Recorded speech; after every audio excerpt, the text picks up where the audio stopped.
माणिकराव कोकाटे यांचे वकील आपल्यासोबत सर, नेमकं काय झालं कोर्टात, काय नेमकं युक्तिवाद झाला? आपण माणिकरावजी कोकाट्यांना जी शिक्षा झालेली आहे त्याच्याविरुद्ध अपील दाखल केलं सेशन्स कोर्टामध्ये.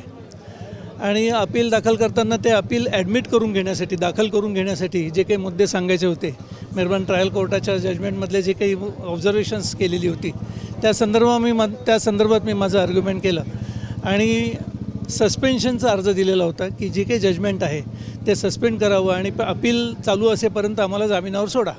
तर मेहरबान कोर्टाने मंजूर केलेलं आहे. नेमक्या अटी मेहरबान कोर्टाने या ठिकाणी सांगितलेल्या आहेत? अटी फक्त 1 लाख रुपये प्रत्येकी जामीन देण्याची तेवढीच फक्त अट आहे. बाकी डिटेल अजून मी ऑर्डर वाचलेली नाही.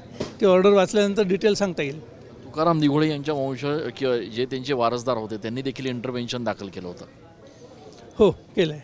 त्यांना कोर्टानं फटकारलेलं आहे. त्यांना तक्रारदार पण नाही आहे, साक्षीदार पण नसताना त्यांना या ठिकाणी थांबवलं. आणि आत्ता एवढंच म्हटलेलं आहे की आत्ताची जी स्टेज आहे त्या स्टेजमध्ये तुम्हाला आर्ग्युमेंट करण्याचा अधिकार नाही. पुढे अपील जेव्हा मूळ अपील चालेल त्यावेळेला त्या गोष्टीचा विचार करता येईल असं म्हणतात. कोकाटे यांच्यासाठी ही तात्पुरता दिलासा असं म्हणता येईल आता सध्या? तात्पुरता म्हणजे अपील दाखल करतोय. अपील हा दाखल करण्याचा अधिकार आहे प्रत्येकाला. त्यामुळे अपीलामध्ये खालच्या कोर्टाची जर जजमेंट स्टे झालेलं असेल तर दिलासा नक्कीच मिळालेला आहे. खूप धन्यवाद सर. तर हे होते अविनाश भिडे, माणिकराव कोकाटे यांचे वकील, आणि न्यायालयामध्ये त्यांची बाजू जी आहे ती त्यांनी मांडलेली आहे. तात्पुरत्या स्वरूपात माणिकराव कोकाटे यांना निश्चितपणे दिलासा मिळालेला आहे. मात्र एकूणच स्थगिती संदर्भामध्ये उद्या या ठिकाणी कनिष्ठ न्यायालयात पुन्हा एकदा सुनावणी होणार आहे.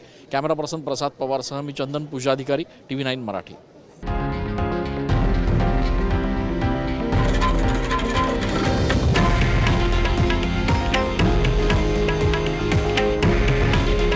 हे आहे देशातील नंबर 1 न्यूज नेटवर्क आणि आपण पाहत आहात TV9 मराठी. काळजी तुमची, हित महाराष्ट्राचं.